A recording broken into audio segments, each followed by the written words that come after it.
사회적으로 논란이 뜨거운 이슈에 대해 다양한 목소리를 들어보는 맞짱 토론 시간입니다. 오늘은 소방관과 경찰의 공무집행 과정에서 발생한 상해 사건입니다. 과연 정당 방위를 어디까지 인정할 수 있는지가 핵심 쟁점입니다. 판사 출신 변호사들과 토론 진행하겠습니다. 먼저 출연자들을 소개해드리겠습니다. 제 오른쪽에 서기호 변호사 나오셨습니다. 네, 안녕하세요.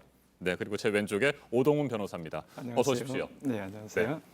먼저 우선적으로 다뤄볼 소방관의 상해 사건 소개를 해드리겠습니다. 지난해 9월입니다. 전북 정읍에서 소방관이 술에 취한 사람을 병원으로 후송하려는 과정에서 다툼이 발생했습니다. 술 취한 남성이 위협을 가하자 소방관이 제압을 했는데 이 과정에서 취객이 전치 6주의 부상을 입었고 그 어머니가 해당 소방관을 경찰에 고소했습니다. 조만간 국민 참여 재판이 열릴 예정인데 정당 방위 여부가 논란의 핵심입니다. 네, 무죄냐 유죄냐. 그게 지금 관건인데 내가 담당 판사라면 어떤 판결을 내리게 될지 입장을 좀 들어보도록 하겠습니다. 먼저 서기호 변호사, 정당 방위이다. 그래서 무죄다 이런 입장이십니까? 네, 그렇습니다. 우선은 이 소방관이 술에 취한 분을 병원에 후송하려는 과정에서 벌어진 거에서 네. 정당한 직무집행 범위에 있었고요. 그 다음에 이 소방관이 공격할 의사로 폭행을 하거나 이런 게 아니고 취객의 위협과 주먹질을 이제 피하기 위해서 방어하기 위해서 이렇게 하다가 넘어졌습니다.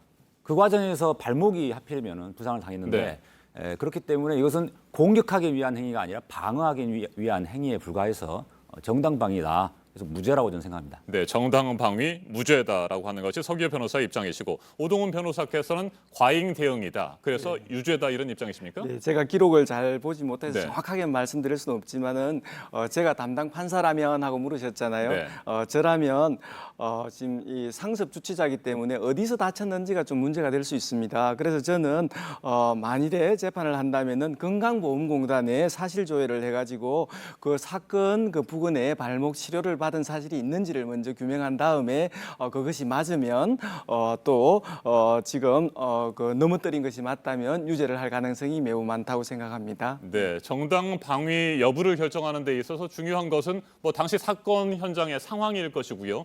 또 하나가 어느 정도의 부상을 입었느냐 하는 부분일 것 같습니다. 발목 부분에 전치 6주의 부상을 입었는데 이 전치 3주냐 아니면 6주냐, 뭐 전치 10주냐 이런 것들에 따라서 정당 방위 여부도 판가름이 날 수 있습니까? 서 변호사 어떻게 네, 생각하십니까? 그렇습니다. 이제 다친 부위가 굉장히 심각하고 부상 정도가 네. 이제 심각하게 되면은 이제 방위 정도가 상당성을 결했다.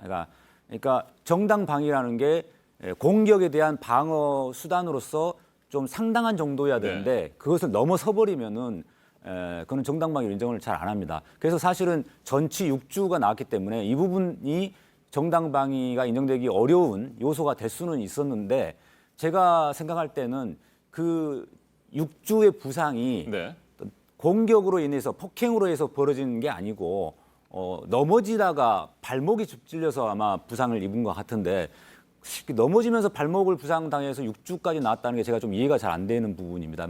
제가 보기에는 이분이 평상시에 원래 발목에 좀 발목이 좀 안 좋았었거나 어떤 다른 이유로 부상당한 좀 이렇게 6주나 나오지 않았을까. 그렇다고 하면 그런 부분까지 이 소방관에게 책임을 질 수 있느냐 이런 제가 의문이 좀 들었습니다. 네, 그렇다면 서 변호사께서는 이 피해자의 과거 진료 기록까지도 다 검토를 해보셔야 되겠군요. 네, 그것도 필요하다고 생각이 됩니다. 네, 오동훈 변호사께서는 과잉 대응이다, 유죄다 이렇게 말씀을 하셨는데 이게 뭐 전치 6주와 상관이 있습니까? 아니면 뭐 전치 2주 정도의 부상을 입었다고 하더라도 과잉 대응이라고 판결을 내릴 수 있는 그런 상황이 있습니까? 그 발목이 네. 삐거나 그 인대가 늘어나고 여기는 지금 발목 골절된 것 같은데요. 발목 골절이면 보통 6주 진단이 나옵니다. 네. 그래서 저는 그 6주라는 데 의미를 크게 두지는 않고요.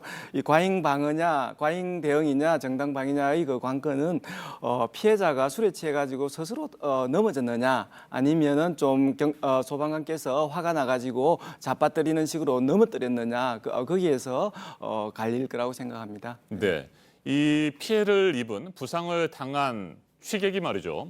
실제로 소방관에게 위협을 가하면서 폭력을 행사했느냐. 그러니까 예를 들어서 뭐 주먹으로 얼굴을 때렸느냐 아니냐. 아니면 때리려고 하는 신용만 했고 실제로 폭력을 행사하지는 않았고 뭐 얼굴을 맞거나 신체 부위에 뭐 어떤 피해를 입지는 않았다. 뭐 이런 것들이 굉장히 중요합니까? 어떻습니까? 예, 그렇습니다.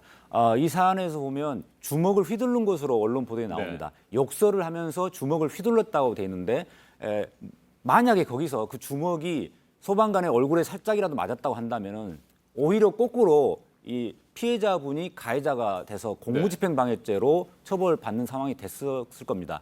그런데 그게 주먹을 휘두르긴 했지만 맞지는 않았던 상황에서 소방관이 그것을 방어하기 위해서 넘어뜨리다 보니까 이게 발목을 부상당한 거거든요. 그렇기 때문에 저는 정당방위라고 주장을 하는 겁니다. 네, 맞지 않은 상황이었기 때문에 뭐 실제로 뭐 아주 심각한 위협을 받은 것은 아니었다. 뭐 이렇게 볼 수도 있습니까? 변호사께서는 어떻게 뭐 생각하세요? 제가 나름대로 좀 사건을 파악한 바에 의하면 그 1차 또 신고도 하고 2차 신고도 하고 상당히 오랜 시간 동안 그 소방관을 좀 괴롭힌 걸로 알고 있습니다. 경찰관이 상당히 화가 났을 것 같습니다. 그래서 좀 순간적으로 그 격정을 좀 참지 못하고 좀 넘어뜨렸을 가능성도 좀 있습니다. 그래서 사실관계를 규명해 가지고 스스로 잡아뜨려졌거나 스스로 넘어졌거나 했으면 당연히 무죄 또 정당방위가 돼야 되는 거고요.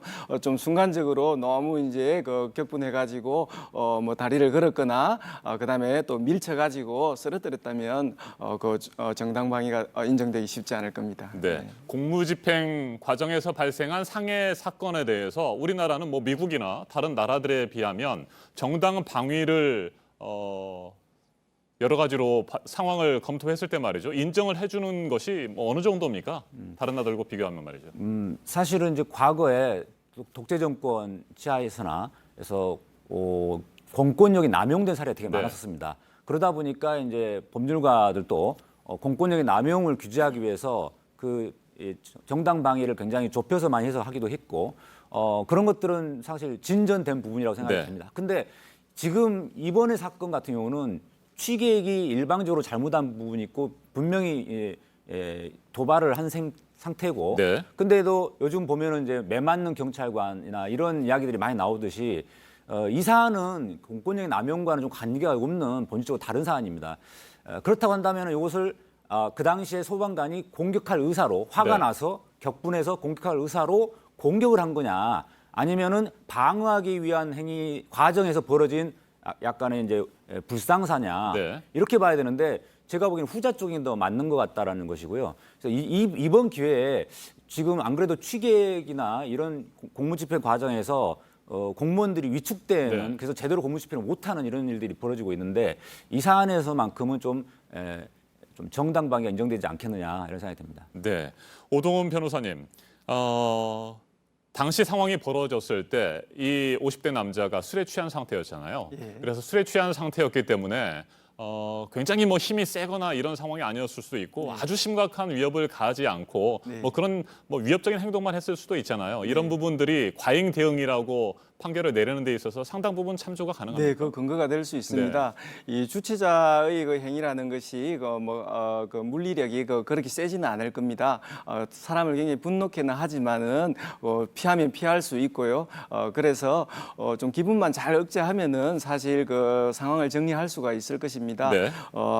지금 그래서 지금 주치자가 지금 상당히 만취 상태로 지금 나오는데 그런 피해자를 상대로 해가지고 6주 정도 상해가 날 정도로 넘어뜨렸다면 좀 가해 의사가 있지 않을까 하는 그런 조심스러운 의견을 제시하는 겁니다. 알겠습니다. 자, 이번에는 경찰관은 상해 사건을 한번 좀 살펴보도록 하겠습니다. 이 사건은 2012년 2월 서울 강남에서 발생한 사건입니다. 경찰관이 불법 끼어들기 위반한 차량을 단속하는 과정에서 발생을 했습니다. 뭐 운전면허를 제시하라고 당연히 요구를 했을 거고요. 뭐 과태료 처분을 하기 위해서 뭐 스티커를 떼거나 뭐 이런 상황이 벌어졌겠죠. 이 과정에서 다툼이 벌어졌는데 뭐 위협적인 행동을 좀 한 것 같습니다. 뭐 아주 직접적으로 폭력을 행사하지는 않았고 경찰관의 몸에 손을 댔다고 하고 이 과정에서 이 경찰관이 제압을 했겠죠. 제압했는데 그때 오른쪽 무릎에 골절상을 입었다고 합니다. 전치 8주의 상해를 입었고 물론 이제 이 과정에서 또 분쟁이 발생을 한 겁니다. 근데 또 이 피해자가 유명 영어 강사여서 연소득이 한 2억 원 정도 되는 상황이었고 그래서 국가에 14억 원의 손해배상 청구를 했습니다. 최근에 판결이 나왔는데 4억 4천여만 원을 배상하라. 경찰관에게 이런 판결이 내려졌습니다. 이 사건은 어떻게 보십니까, 서 변호사님? 네, 이 사건은 아까 소방관 사건과 비슷해 보이지만 네. 또 약간 다릅니다. 왜냐하면 소방관 사건에서는 취객을 보호해야 되는 입장에서 병원에 후송하려고 하던 과정에서 벌어진 일이어서 정당한 직무집행 범위에 있었는데 네. 이 경우는 이제 운전면허증을 제시를 받아서 범칙금 통고서를 이제 소위 말하는 딱지를 떼려고 네. 할 때 그 운전자가 거부를 했습니다. 그러면은 바로 그 범칙금 통지서는 이제 하면 안 되고 직결 심판으로 넘기는 절차에 따라서 가면 되는데 경찰관이 이 사건에서는 좀 무리하게 좀 강요를 했던 것 같습니다. 그러다 보니까 운전자가 이제 뭘 뺏으려고 하는 과정에서 이게 벌어진 일인데 그래서 이 경우는 경찰관이 좀 직무집행 네. 범위에서 정당하지 못했다. 그런 경우에는 폭행 협박이 있더라도 공무집행 방해죄가 성립이 안 되거든요. 네. 그런 상황이기 때문에 더군다나 지금 이번의 경우는 취객처럼 주먹을 휘두르면서 실질적인 위협을 가할 정도는 아니었던 상황이었거든요. 그래서 이거는 이제 유죄가 맞다고 생각합니다. 네. 네. 이 운전자가 뭐 적극적으로 폭력을 행사한 것도 아니었기 때문에 네, 그렇습니다. 과잉 대응에 속한다. 뭐 이런 네, 그렇습니다. 입장이라고 보면 되겠습니다. 오 변호사님도 비슷한 생각이십니까? 어떻습니까? 네, 지금 납부고지서를 이제 거부하니까 네. 이제 적결 심판에 넘겼으면 되는데 좀 그런 부분에 대해 인식이 부족해가지고 서로 맞대응을 한 그런 것입니다. 그래서 경찰관으로서는 좀 적법 절차를 어겼기 때문에 그런 부분에 대해서 이제 그 책임을 물은 것으로 판단이 됩니다. 네. 몸에 손을 대는 정도 가지고는 공무집행 방해 혐의를 적용할 수 없다 이런 생각이시군요. 네, 그 사람이 이제 경찰관의 기분을 상당히 언짢게 하는 행위이긴 했지만 폭행으로 보기에는 조금 무리인 그 좀 약한 행동으로 보여집니다. 네, 두 사건이 말씀하신 대로 조금씩 다르긴 합니다만 서 변호사께서 앞에서도 얘기를 하셨고요. 경찰관이나 소방관, 공무원들의 공무집행 과정에서 뭐 여러 가지 또 폭력 사태라든지 다툼이 벌어집니다. 실제로 뭐 공무집행을 해야 되는 상황인데 시민들이 그 부분에 대해서 강력하게 저항을 한다고 한다면 또 어느 정도 제압을 할 필요성도 있고요. 이와 관련해서 공무원들이 굉장히 위축되고 있는 상황인데 그렇다면 법적으로 이 공무원들을 좀 지켜줄 수 있는 법안들이 있습니까? 지금 이제 공무집행 방해죄라고 하는 게 이제 공무원들을 지켜주는 이제 형법 규정이죠. 그런데 거기에서 요건이 정당한 직무집행일 것, 그러니까 적법 절차를 지켰을 것이라는 요건이 있습니다. 근데 우리나라의 공무원들이 그동안 과거에 적법 절차를 지키지 않는 경우가 되게 많았었습니다. 네. 공권력 남용으로 비춰지는 좀 권위적인 모습이죠. 그러다 보니까 이제 그런 경우에 그거를 대항하기 위해서 폭행 협박을 하더라도 공무집행 방해죄가 성립되지 않는다. 무죄 이렇게 되는 판례도 많이 나와 있었고요. 하지만 만약에 소방관 사건처럼 적법 절차를 지키는 상황에서 벌어진 일이라면 그것은 결국은 아까 말한 것처럼 정당 방위냐 아니냐, 그러니까 공격할 의사냐 방어할 의사냐 요걸로 이제 가는 거죠. 그러니까 두 가지 요건이 다 필요합니다. 네, 오 변호사께서는 어떻게 생각하십니까? 네, 정당한 공무집행 방해에 대한 어떤 방해 행위에 대해서는 지금 제가 변호사로서 활동해 보니까 굉장히 가혹하게 그 심판을 하고 있습니다. 네. 앵커께서 말씀하시는 것은 이전의 상황 같고요. 요즘은 그 정당한 공무집행 방해에 대해서 대들다가는 방해했다가는 난리가 납니다. 특히 우리 사회는 이제 그 주치자에 대해서 그렇게 관용을 베풀지 않고 있습니다.